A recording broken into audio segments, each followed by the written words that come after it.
Imagine Area 51 and the new technology. I know you've seen it on TV, and we've heard all about Area 51. There's even been a video game out about it to make it seem surrealistic, as if it doesn't exist. Perhaps it's only something in the X-Files. But today we want to discuss perhaps the reality in regards to Area 51 and what you should know about it and its contents and what may be going on behind the locked gates that many of us are not aware of. So I'd like to welcome Nora Hightower to the show today. Thank you very much, John. Thank you, Nora. And I'd like to first begin with if you could give a little history on yourself and how you've gotten involved with the research involved at Area 51. Well, basically, John, in 1988, I was looking at Aviation Week and Space Technology magazine, and there was an interesting advertisement on that issue on page 51. Oh. And it was an advertisement by Amoco about the new type of composite materials that they have developed, and that would change the aeronautics and technology to a great extent. And it was an announcement like that, and on the opposite side of the page, which was actually page 51, there was one full-page color photo of what appeared to be an alien entity. So that was a curious thing, and I became curious, but at the same time there was a television special the first week of October of 1988 called the UFO Cover-Up Live, which was a strange 2-hour semi-documentary program. And Area 51 was also mentioned there in that program for about a few seconds.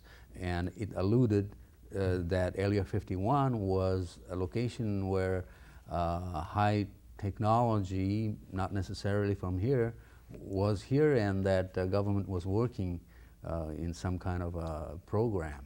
So that was the beginning, but eventually I got to Area 51 in 1989, and thereon afterwards I've gone many times to the near the perimeters of Area 51, at least 15 times, counting this year. And I have gathered a lot of information, and I just like to say that it's a reality. Area 51 is there.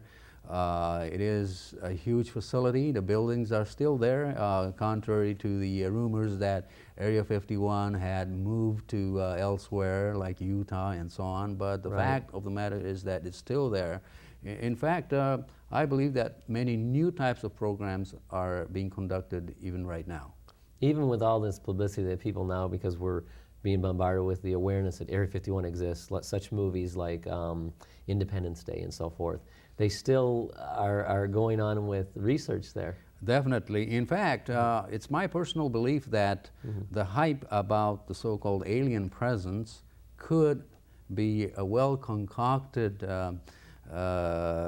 thing that the government may have manipulated to you know, prevent from serious scrutiny of that facility, to discredit the scrutiny of that facility. So any real documented information would put you, if it talked about anything with Area 51, you would be in the realm of UFOologists or That's some right. crazy That is type of exactly, I believe, the cover story that prevents from realistic scrutiny of that facility. Even right now, it's estimated that there be anywhere from 1,800 to 2,300 workers there, engineers and personnel.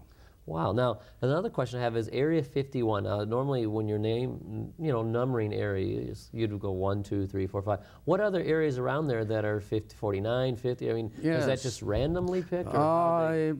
It's very strange because right next to Area 51 are such smaller areas called Area 9 and 13 and 11.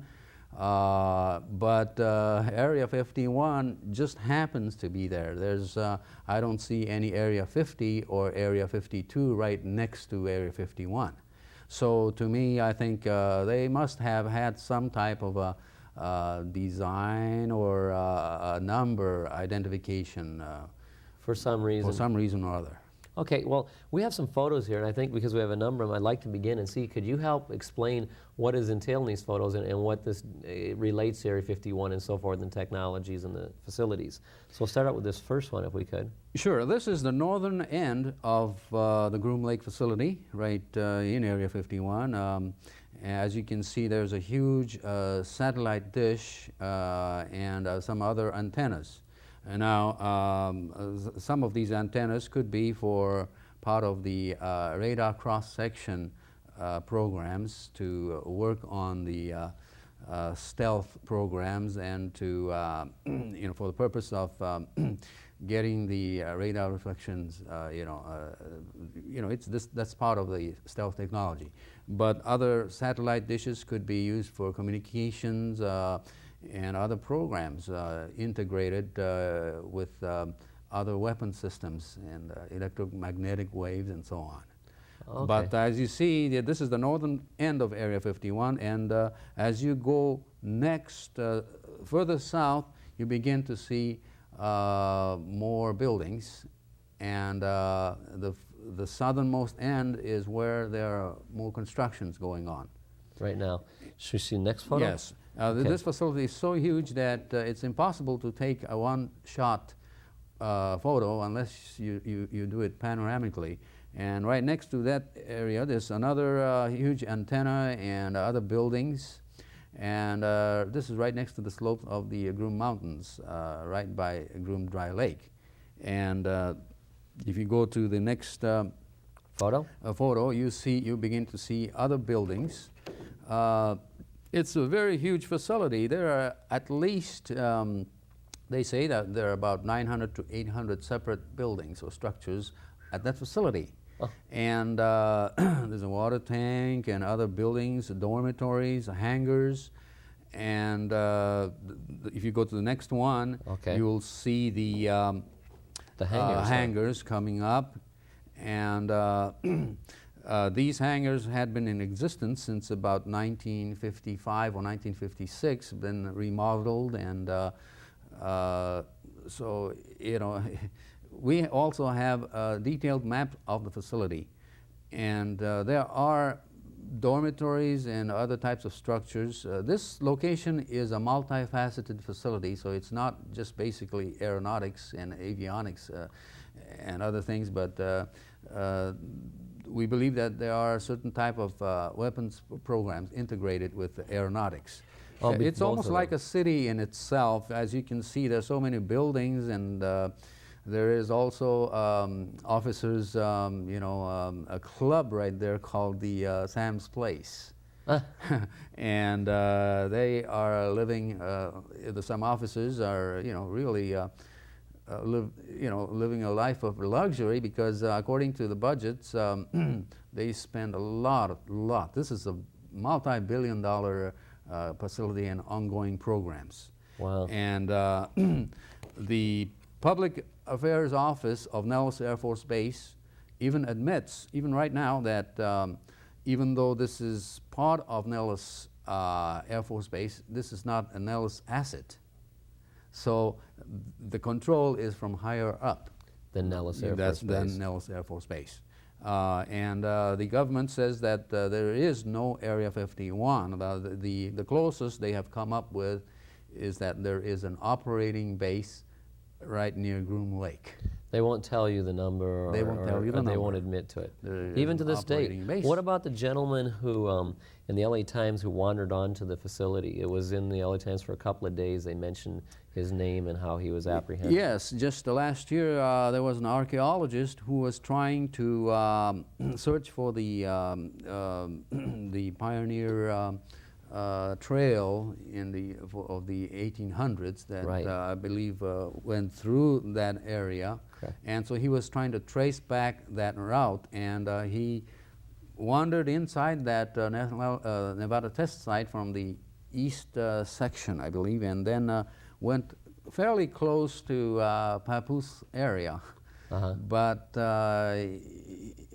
it just he saw some interesting material, like the reddish light near the Papoose Mountain. Uh-huh. But other than that, there wasn't that much information. And remember that Area 51 is a multifaceted facility. There are many hangars, and especially it's interesting that the largest hangar at that facility is called Hangar 18. It's a huge hangar, equivalent to probably 5 or 6 stories high. Oh, And wide is originally, yes, it's a huge building. It, the rumor is that it housed the so-called Aurora or other type of triangular craft that they had been working, as they say, or speculate. And this is Hangar 18. So a lot of the things that are in there are symbolically used. For example, this building, Hangar 18, is a reflection of the so-called, the rumored Hangar 18 at Wright-Patterson Air Force Base in Ohio. Ah. And so again, there is a symbology there. Right, the same Hangar 18, the same right. number. That's right. And right next to that, again, going further south, are another series of buildings. And it's very interesting that right after these, the last remaining 2 hills that surround this facility had been closed since 1994. And these photos were taken right after those hills were closed. Yes, by an individual. And this photo clearly shows that constructions are still going on. As you can see, if you go to the further south in the facility. Right. And right now, about 29 former workers of Area 51 are trying to bring litigation to the government because they had been exposed to highly toxic materials while they were working at that facility. And some of them have passed away in the past few years. And right now there are at least 29 former workers and their families that work that does not exist in Area 51. That's right, and they are suing the government because they were exposed to toxic materials without their consent or knowledge. Right. And they have become sick, and they had been some of the sickness are so strange. They began to get rashes, strange fist scale-like rashes in one case, and. Some have died, and the families are only interested in the cures to their husbands' diseases. This sounds just like right out of an episode from the X-Files, I hate to say, but doesn't it sound like the workers are there and they can't talk about it? That is exactly true. They're not supposed to, because it doesn't exist, but yet they're sick and they did work in that facility. Okay. The reason for the government saying that the lawsuit cannot be filed is because it's national security problem. And but these families are saying that why can't the military doctors get the information on what chemicals they had been exposed to? But nothing is going on. It's just a continuous useless effort right now because the government says it's a national security. They won't release any information to anybody. So these people basically may or possibly will die, and therefore the problem, I guess, on their point of view, would go away then. That is their point of view, I believe. Now, how many major media, has anybody been aware of these people being ill and so forth? Have you had many contacts lately? Well, there's still, like I said, many families of these former workers, and we are going to bring this up once again to the attention of the news media this June. In fact, this 6th of June of this year, 1998, we'll have a huge rally right next to Area 51, right next to the boundary line on Groom Lake Road to bring this up. So that people will... Yes. As I mentioned before, John, the Area 51 or Groom Lake facility is still expanding southward. As you can see in the back, you have more space for construction, and a lot of the sensitive items are, we believe, are conducted underground. By the slopes, there are underground, we believe, facilities that store sensitive materials and so on. So we'd have no knowledge of it. That's right. Remember that this facility is, it's a huge place with at least The estimate is 50,000-foot runway or more. It's expanding, and there are not only one runway, there are several runways. And as you go further south, you notice that the buildings are becoming sparse, but by the slope there are new constructions going on. What are these silver cylindrical type of? Well, we believe it's a tank. It's some kind of an oil tank or something, some kind of a chemical tank. Huh. So if you look at the further south, okay, you see the continuation, and it's a huge, you can actually see the actual construction of underground facility by the Groom Mountains. Huh. And this is one of the clearest photos of that facility that you can get. And so you can see that the construction is going on. there are many programs going on, John, at Area 51, not only aeronautics, but one of the new ones is the testing of the remotely controlled surveillance platforms, commonly known as UAVs, or unmanned aerial vehicles. This is one of the most important aspects of the Air Force, the program.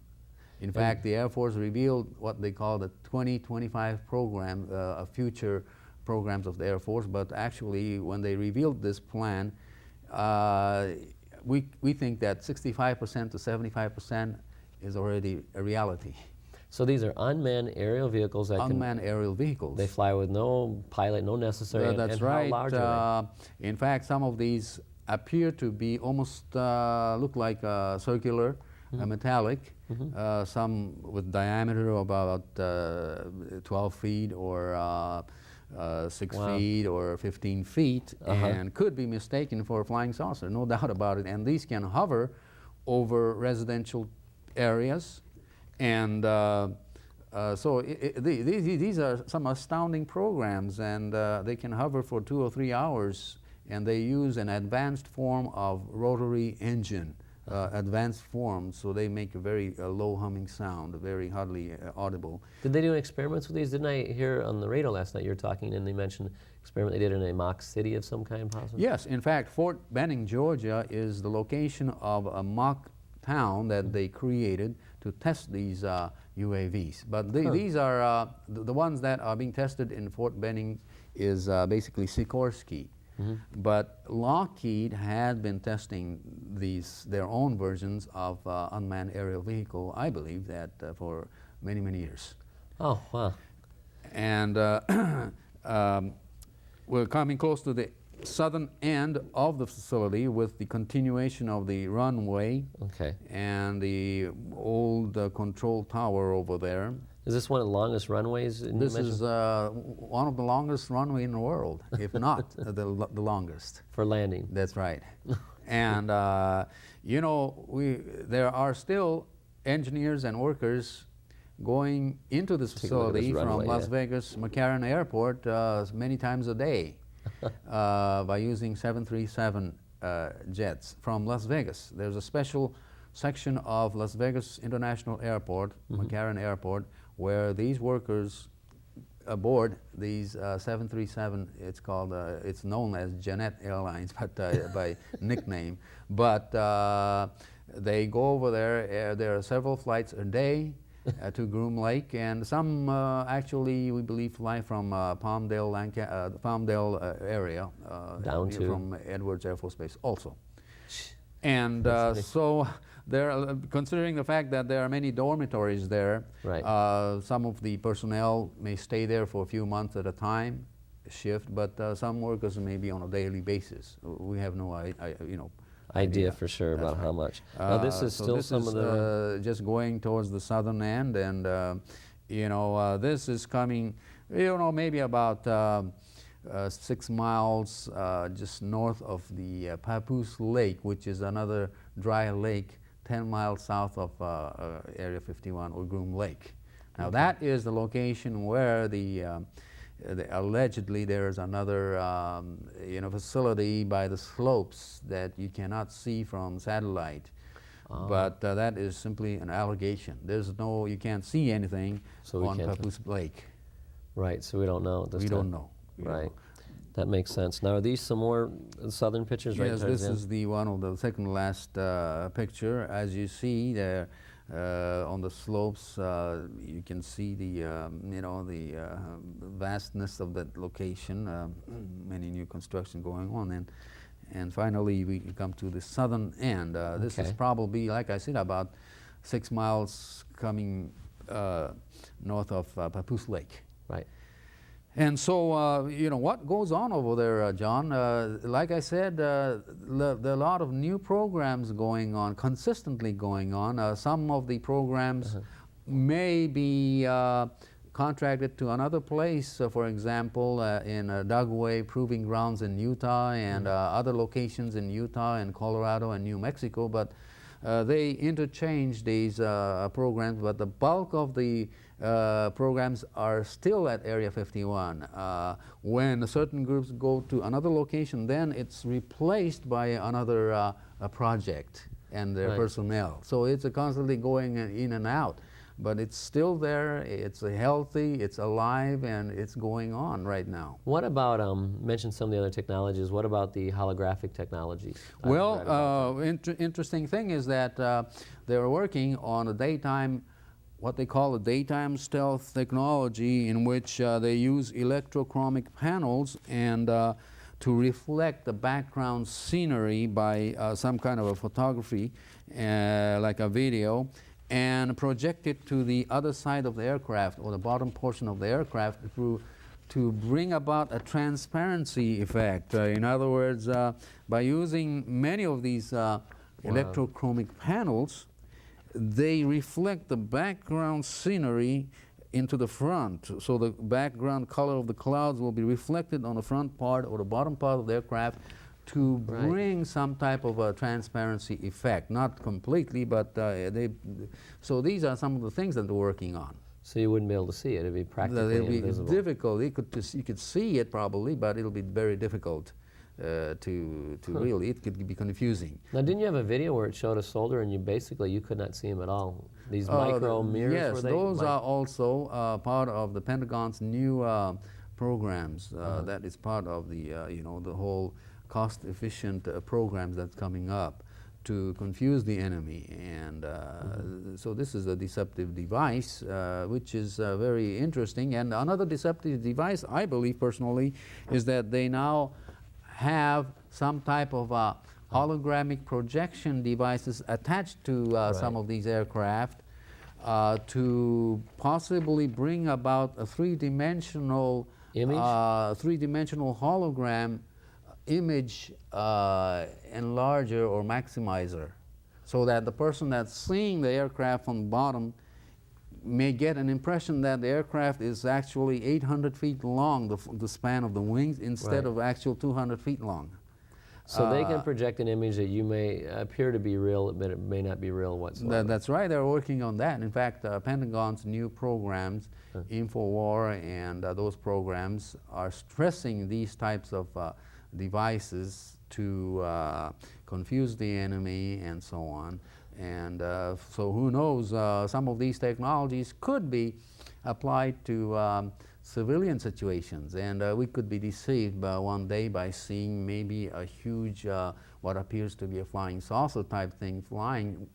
That could be a hologramic image or a device that attached to another aircraft. So what about the other thing you'd mentioned? I'd heard you talk earlier about this connection of neural connections of the brain being connected into the machinery itself. So rather than having to make physical movements to change direction, so forth, it actually be done.